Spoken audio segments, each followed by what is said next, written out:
할렐루야. 4월 7일 새벽 예배 함께 하시는 모든 성도님들을 예수님의 이름으로 축복합니다. 오늘부터 우리가 출애굽기 말씀을 함께 묵상하게 될 것입니다. 오늘 우리가 함께 읽을 말씀은 출애굽기 1장, 원래 본문은 1절부터 22절까지인데요. 우리 말씀 봉독은 8절부터 21절까지 함께 하도록 하겠습니다. 출애굽기 1장 8절부터 21절까지 함께 읽겠습니다. 요셉을 알지 못하는 새 왕이 일어나 애굽을 다스리더니 그가 그 백성에게 이르되 이 백성 이스라엘 자손이 우리보다 많고 강하도다. 자, 우리가 그들에게 대하여 지혜롭게 하자. 두렵건대 그들이 더 많게 되면 전쟁이 일어날 때에 우리 대적과 합하여 우리와 싸우고 이 땅에서 나갈까 하노라 하고 감독들을 그들 위에 세우고 그들에게 무거운 짐을 지워 괴롭게 하여 그들에게 바로를 위하여 국고성 비돔과 람셋을 건축하게 하니라. 그러나 학대를 받을수록 더욱 번성하여 퍼져나가니 애굽 사람이 이스라엘 자손으로 말미암아 근심하여 이스라엘 자손에게 일을 엄하게 시켜 어려운 노동으로 그들의 생활을 괴롭게 하니 곧 흙 이기기와 벽돌 굽기와 농사의 여러 가지 일이라. 그 시키는 일이 모두 엄하였더라. 애굽 왕이 히브리 산파 십브라라 하는 사람과 부하라 하는 사람에게 말하여 이르되 너희는 히브리 여인을 위하여 해산을 도울 때에 그 자리를 살펴서 아들이거든 그를 죽이고 딸이거든 살려두라. 그러나 산파들이 하나님을 두려워하여 애굽 왕의 명령을 어기고 남자 아기들을 살린지라. 애굽 왕이 산파를 불러 그들에게 이르되 너희가 어찌하여 이같이 남자 아기들을 살렸느냐. 산파가 바로에게 대답하되 히브리 여인은 애굽 여인과 같지 아니하고 건장하여 산파가 그들에게 이르기 전에 해산하였더이다 하매 하나님이 그 산파들에게 은혜를 베푸시니 그 백성은 번성하고 매우 강해지니라. 그 산파들은 하나님을 경외하였으므로 하나님이 그들의 집안을 흥왕하게 하신지라. 아멘. 말씀 위에서 함께 기도하겠습니다. 사랑과 은혜가 풍성하신 하나님 아버지, 오늘도 그 사랑과 은혜로 우리를 인도하여 주시니 참으로 감사를 드립니다. 오늘 이 시간 각 처소에서 함께 예배드리는 주의 백성들 또 주의 자녀들에게 한없는 은혜를 베풀어 주셔서 오늘도 말씀을 깨닫는 은혜와 그 말씀대로 살아갈 수 있는 은혜를 허락하여 주시옵소서. 감사드리며 예수님의 이름으로 기도드립니다. 아멘. 오늘부터 우리는 출애굽기의 말씀을 함께 묵상해 나갈 것입니다. 출애굽기 이야기는 바로 앞에 나오는 창세기 이야기를 이어서 계속해서 전개가 되는 것을 우리가 볼 수 있습니다. 그래서 창세기 마지막에 나왔던 야곱의 가족 이야기가 출애굽의 처음 시작을 이루게 되는 것입니다. 야곱의 가족들이 어떻게 창세기 마지막에 이야기의 끝을 맺었습니까? 가나안 땅에 기근이 들자 야곱과 그의 12아들 그리고 온 가족이 다 함께 그의 아들 요셉이 총리로 있는 애굽으로 내려와서 애굽의 고센 땅이라는 곳에 정착하게 됩니다. 이제 그 땅에서 정착을 하게 되어서 점점 많은 자녀들이 생겨나게 되는 것입니다. 야곱과 그의 아들들은 이미 다 죽었지만 그의 자녀들은 계속해서 번성해 나갔던 것입니다. 이 일로 인해서 이 출애굽기의 첫 사건이 시작되는 것입니다. 그의 자녀들, 야곱의 후손들이 점점 번성해 가자 이것을 바라보고 반응하는 대조되는 두 인물이 출애굽기 1장에 나오게 됩니다. 우선은 애굽의 바로 왕입니다. 우리 8절 말씀을 다시 보면 요셉을 알지 못하는 새 왕이 일어나 애굽을 다스리더니 라고 합니다. 여기서 새 왕이 일어나 라는 말을 볼 때에 애굽 땅에 새로운 왕조가 일어났다라는 것을 우리가 유추해 볼 수가 있습니다. 왜냐하면 성경에서 만약에 왕조가 바뀌지 않고 그냥 왕만 바뀌었을 때에는 즉위하다라는 뜻을 가진 이 히브리어 말라크라는 동사를 쓰게 됩니다. 그런데 오늘 본문에서는 그 단어가 아니라 일어나다라는 뜻을 가진 이 쿰이라는 동사를 사용하는 것을 볼 때에 단순히 왕이 바뀐 것으로 끝나는 것이 아니라 이 새로운 왕조가 세워졌다라는 것을 우리가 알 수가 있는 것입니다. 자, 이렇게 새로운 왕조가 일어나서 새로운 왕이 등극을 하였는데 이 왕은 어떤 왕이냐? 요셉을 알지 못하는 새 왕이라고 성경은 말하고 있습니다. 그러니까 과거의 역사적인 사건에 대해서 알지 못하는 것입니다. 요셉을 알던 그 왕조와는 다른 노선을 지금 선택하게 되는 것입니다. 자, 그래서 이 새로운 왕조의 새로운 왕은 이스라엘 백성들을 바라보면서 어떤 감정을 가지느냐? 자, 10절 말씀을 한번 보겠습니다. 10절 보니까 자, 우리가 그들에게 대하여 지혜롭게 하자. 두렵건대 그들이 더 많게 되면 전쟁이 일어날 때에 우리 대적과 합하여 우리와 싸우고 이 땅에서 나갈까 하노라 하고. 자, 여기 보면 이 새로운 왕조의 새로운 왕이 어떤 감정을 가집니까? 그들을 보면서 두려워하고 있습니다. 두렵건대 그들이 더 많게 되면 하면서 그들을 바라보면서 두려운 감정을 가졌다라고 말하고 있습니다. 그래서 지혜롭게 행동하자라고 이야기합니다. 자, 그런데 그가 선택한 지혜로운 방법이 어떤 방법입니까? 이스라엘 백성들에게 무거운 짐, 무거운 노역을 시키는 것입니다. 그래서 그들을 고통스럽게 하는 것입니다. 그리고 나중에 가면 이스라엘 백성 가운데 만약에 아들이 태어나면 그 아들을 죽이는 방법을 선택하게 됩니다. 이것이 바로 왕이 두려운 마음을 가지고 선택한 지혜로운 방법입니다. 자, 그런데 똑같은 두려운 감정을 가진 사람들이 1장에 등장하게 됩니다. 그들은 누구냐? 바로 왕이 고용한 산파들입니다. 바로 왕이 이스라엘 민족 가운데에 새로운 아들이 태어나면 그들을 다 죽이기 위하여서 고용한 산파들입니다. 자, 그런데 이 산파들은 바로 왕과는 다른 두려운 감정을 가집니다. 똑같은 두려운 감정인데 두려워하는 대상이 다릅니다. 자, 17절을 우리 한번 보겠습니다. 그러나 산파들이 하나님을 두려워하여 애굽 왕의 명령을 어기고 남자 아기들을 살린지라. 남자 아기들을 죽이라고 바로 왕이 고용한 산파들인데 이 산파들은 하나님을 두려워하였습니다. 그래서 바로 왕의 명령을 어기고 남자 아기들을 살려 주었습니다. 자, 이처럼 1장에는 바로 왕과 산파들이 너무나도 대조적인 모습을 우리에게 보여주고 있습니다.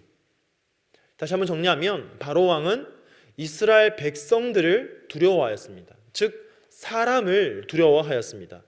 그래서 그가 생각해낸 지혜가 무엇이냐? 그 사람을 죽이는 일이었습니다. 이것은 결코 하나님이 기뻐하시는 일이 아니었습니다. 반면에 산파들은 어떻습니까? 산파들은 사람이 아니라 하나님을 두려워하였습니다. 그래서 그들은 사람을 살리는 일을 하게 됩니다. 그리고 바로 왕이 이들에게 왜 그랬냐고 추궁을 할 때에 하나님께서 그들에게 직접 지혜를 주십니다. 자, 이것이 바로 사람을 두려워하는 자와 하나님을 두려워하는 자의 차이입니다. 이로 인한 결과도 전혀 다릅니다. 바로 왕이 이스라엘 백성들을 두려워하여 그들에게 고통을 주려고 하지만 고통을 주면 줄수록 고통을 주려고 하는 그 상대방이 오히려 번성해 갑니다. 자, 반면에 하나님을 두려워하여서 이스라엘 백성들을 살리고 오히려 바로 왕으로부터 추궁받을 고통을 감수한 이 산파들의 행동으로 인해서는 그들이 살리려고 했던 이스라엘 백성들도 번성해 갈 뿐만 아니라 피해를 감수하였던 이 산파들 역시 하나님으로부터 축복을 받습니다. 어떤 축복 받습니까? 21절을 보니까 그 산파들은 하나님을 경외하였으므로 하나님이 그들의 집안을 흥왕하게 하신지라. 아멘. 사랑하는 성도 여러분, 이것이 바로 하나님 나라의 놀라운 법칙입니다. 사람을 시기하여서 또 사람을 두려워하여서 내 것 빼앗기지 않으려고 상대방을 해하는 것이 참 지혜가 아니라는 것입니다. 오히려 나를 내어주고 내가 피해를 감수하더라도 내 것을 나눌 때에 내 것이 사라지는 것이 아니라 오히려 함께 더 풍성해짐을 경험하고 누리는 것이 바로 하나님 나라의 축복을 경험하며 살아가는 길이라는 것입니다. 사랑하는 성도 여러분, 그런데 우리가 다시 한번 생각해 보면 이스라엘 백성들이 이렇게 번성하게 된 것은 누구 때문입니까? 마치 우리가 잘못 읽으면 산파들이 남자 아기들을 죽이지 않고 살려주었으니까 이스라엘 백성들이 번성한 것처럼 느껴질 수 있지만 사실은 그렇지 않습니다. 이스라엘 백성의 번성은 이미 몇백 년 전부터 하나님께서 아브라함에게 하셨던 그 약속을 통해서 미리 예정되어 있던 일입니다. 하나님은 미리 이스라엘 백성들의 수가 많아질 것을 예언하셨고 계획하셨고 이제 그것이 성취되고 있는 것뿐입니다. 결국 이 모든 것은 하나님의 손에 의하여서 이루어지고 있는 일입니다. 이것은 바로 왕이 막는다고 해서 막을 수 있는 일이 아닙니다. 산파들이 스스로 자비를 베풀어서 이것이 안 될 일이 된 것이 아니라는 것입니다. 이 모든 것은 이미 하나님의 계획 아래 섭리되고 있는 일입니다. 그렇다면 이 일에 사람을 두려워함으로 자신의 지혜로 막으려고 하느냐, 아니면 하나님을 두려워함으로 하나님의 지혜로 이 일에 참여하느냐, 여기에 따라서 받는 축복과 저주는 온전히 그 사람의 몫이 된다는 것입니다.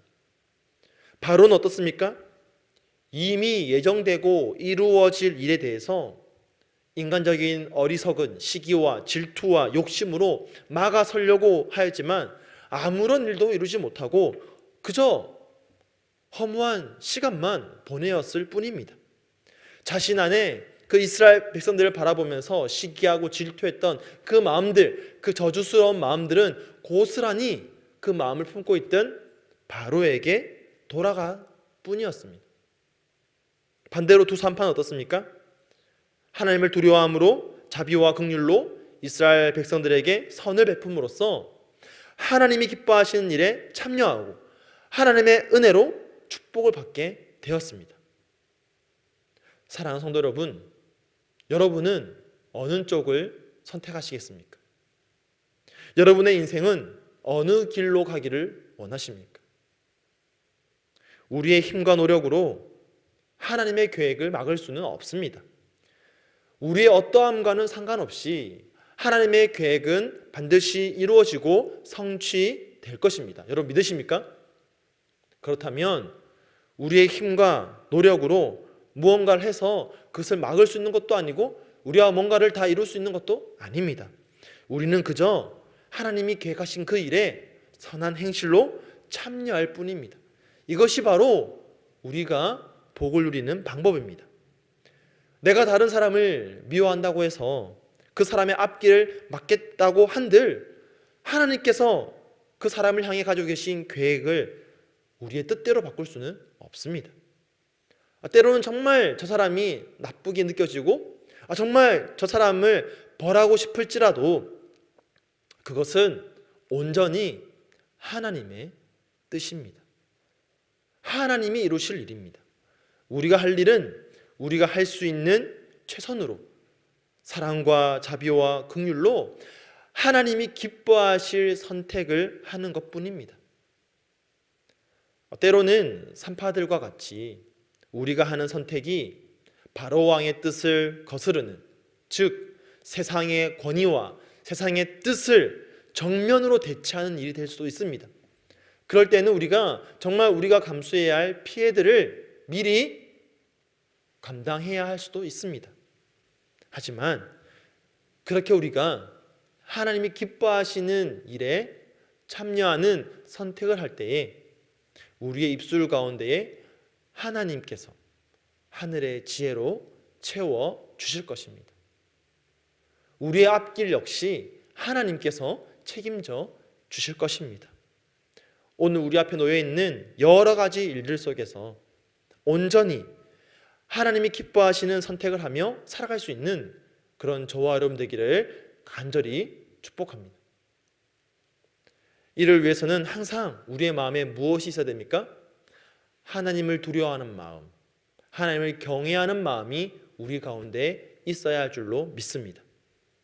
다른 사람을 향해 악한 마음도 하나님을 두려워할 때에 우리는 하나님으로 인하여서 다스릴 수가 있습니다. 내가 다른 사람을 향해 갖고 있는 선한 마음도 하나님을 경외할 때에 하나님을 통하여서 하나님이 주시는 힘으로 그것을 감당할 수가 있습니다. 사람이 아니라, 세상이 아니라 하나님을 두려워하고 하나님을 경외함으로 하나님이 기뻐하시는 선택을 할 수 있는, 그래서 하나님이 계획하신 그 크고 놀라운 일에 참여함으로 하나님의 놀라운 뜻을 바라보고 하나님이 예비하신 글들을 함께 바라보면서 기뻐하고 하나님이 주시는 놀라운 은혜와 축복 속에서 살아갈 수 있는 그런 저와 여러분의 인생이 되기를 예수님의 이름으로 간절히 축원드립니다. 아멘. 오늘 말씀을 기억하면서 함께 기도하겠습니다. 하나님, 내가 하나님의 뜻과 하나님의 계획을 온전히 신뢰함으로 내가 할 수 있는 최고의 사랑과 자비와 긍휼로 하나님이 기뻐하시는 선택만을 함으로 하나님의 일에 동참하며 하나님이 주시는 그 기쁨을 함께 누리며 살아가게 해달라고 함께 기도하겠습니다. 또 오늘은 수요일입니다. 우리가 함께 후원하고 또 협력하는 선교사님들 또 선교단체를 위해서 기도할 때에 여러분, 선교도 마찬가지입니다. 하나님은 반드시 땅 끝까지 하나님의 복음이 전파되는 그 일을 반드시 이루실 것입니다. 이것은 하나님이 약속하신, 하나님이 미리 계획하신 일입니다. 우리의 어떠함과는 상관없이 반드시 이 일은 이루어지고 성취될 것입니다. 우리가 할 수 있는 최선의 방법으로, 최선의 일로 이 일에 참여하고 동참할 수 있도록 오늘 우리가 성도님들을 위하여서 또 선교 사역을 위하여서 함께 기도하며 나아가도록 하겠습니다. 함께 기도하겠습니다.